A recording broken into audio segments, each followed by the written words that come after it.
Good afternoon students, welcome to the class. I am Saima Jahangir, teacher BMS Gumla. और हमारा आज की क्लास है क्लास 8, सब्जेक्ट है इंग्लिश ट्यूलिप सीरीज। हमारा जो टॉपिक है जो हम पढ़ रहे हैं that is global warming, a catastrophe in making. Dear children, as we have read the first two half of this lesson, तो वो ऑलरेडी हम पढ़ चुके हैं and I hope you have understood. आपको पता चल गया होगा what is global warming, what are the reasons and what are the causes of global warming. ठीक है, तो आज हम आगे पढ़ेंगे। कह रहा the reduction snowfall together with the fast receding glacier has resulted in water scarcity for irrigation and hydropower generation. Some seasons frequency of flooding has also increased, coupled in the unplanned urbanization and mismanagement of the Jhelum floodplains. The situation is going to be alarming in the near future. Most of the wetlands that used to act as sponge during flooding are being converted into concrete landscape. Another phenomenon that is directly related to global warming is the occurrence of high velocity storms in the valley have caused devastation to crops and fruit, thus affecting the livelihood of many people.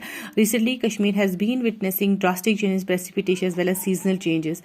In the process, some seasons like early spring have been completely lost. The change is felt as most of the spring flowers like the narcissus that normally used to flower in March now can be seen in full bloom in January or February.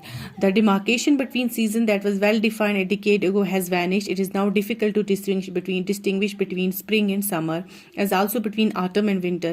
Most of the plains in Kashmir used to remain under snow until early spring, but now plains even in winter are bereft of any white cover. The ice kills were a common sight in Kashmir, but now they are only seen only at higher altitude. कह रहे हैं कि जैसे आप देख रहे हैं कि ग्लोबल वार्मिंग की वजह से कितने इफेक्ट्स हो रहे हैं, क्या क्या इफेक्ट्स हमारी लाइफ पे पड़ रहे हैं, क्या क्या इफेक्ट्स हमारे लैंड पे, हमारे मतलब लोगों की लाइवलीहुड पे पड़ रहे हैं। सबसे पहले आप देखिए कि आप देख रहे हैं, आप अपने कश्मीर को ले लें, आप देख रहे हैं जो ये रिडक्शन हो रही है स्नोफॉल, एक तो snowfall reduction snowfall and also our glaciers they are also receding at very fast rate. तो इसका रिजल्ट क्या है? There is scarcity of water for irrigation, hydro power generation. ठीक है ना, कुछ सीजन में तो बहुत कमी हो जाती है पानी की। और जो फ्रीक्वेंसी है flooding it has also been increased. और जो अनप्लान्ड अर्बनाइजेशन है, मिसमैनेजमेंट जो है झेलम फ्लड प्लेन्स की, फ्लड प्लेन वो एरियाज होते हैं, area flat, there are area flat land near a river. ठीक है ना, तो इसकी वजह से क्या हो गया है, हमारी situation it's going to be very alarming in the near future. बहुत सारे वेट लैंड्स हैं, they act used to act as sponge during flooding are being, अब इनको कन्वर्ट किया गया कंक्रीट लैंडस्केप्स। इनका वेटलैंड्स मतलब lands covered with large area of land covered with swamp and marsh. तो ये जो है अब इनको ये जो एक स्पॉन्ज की तरह एक्ट करते थे, जो जैसे हम स्पॉन्ज होता है ना वो पानी को चूस लेता है ना, तो ये भी एक स्पॉन्ज की तरह काम करते थे। लेकिन अब फ्लडिंग जब फ्लड वगैरह आते थे तो ये पानी को क्या कर लेते थे, चूस लेते थे। अब ऐसा हो गया है कि बहुत सारे जो ये एरियाज हैं इनको क्या कर दिया गया है, इनको कंक्रीट लैंडस्केप में कन्वर्ट कर दिया गया। इसीलिए जब पानी अब जब बारिशें बहुत ज्यादा हो जाती है, बहुत ज्यादा रेनफॉल हो जाता है, तो फ्लड आने तो जरूरी है, क्योंकि पानी को जाने के लिए कहीं जगह ही नहीं रही है, तो नेचुरली वो सिटीज में ही जाएगा फिर।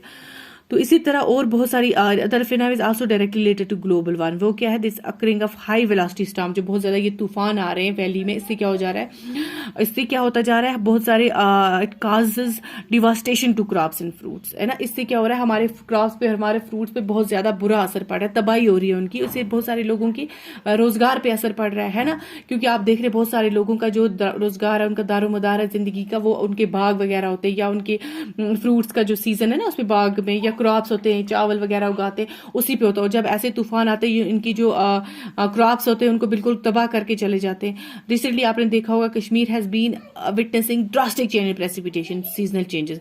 इस प्रोसेस में सम सीजन जैसे अर्ली स्प्रिंग है, इट इज कंप्लीटली लॉस्ट।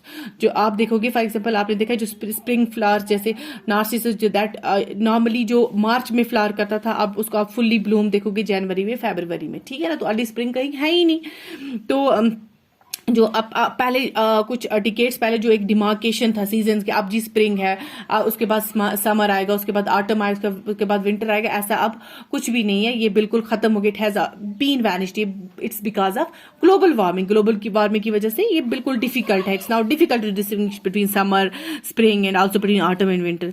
ठीक है ना, तो कहते हैं मोस्ट ऑफ द प्लेन, जैसे कश्मीर अक्सर बर्फ के नीचे रहता था, सफेद वादी होती थी अर्ली स्प्रिंग, बट अब जो प्लेन से इवन इन विंटर वो नजर नहीं आता है कहीं पे, बर्फ वहां पे नजर नहीं आती। जो आइसकिल आप वो देखते हो ना ऐसे छतों के नीचे लटके हुए होते थे, वो कॉमन साइट होता था कश्मीर में, लेकिन अब कहीं पे आप नजर नहीं आएंगे। आप कहाँ देखोगे, आप उनको हायर एल्टीट्यूड्स में देखो। हाँ, इस साल जो विंटर था वो काफी हार्श था। इस बार वो बर्फ भी पड़ी और वो आइसकिल्स और टेम्परेचर इतना कम हो गया था, वो भी देखने को मिले। लेकिन ये भी एक ड्रास्टिक चेंज जो आई, it's also because of global warming. I hope you have understood. तो बाकी का जो इंशाल्लाह रहता है वो हम कल पढ़ेंगे। Thank you very much.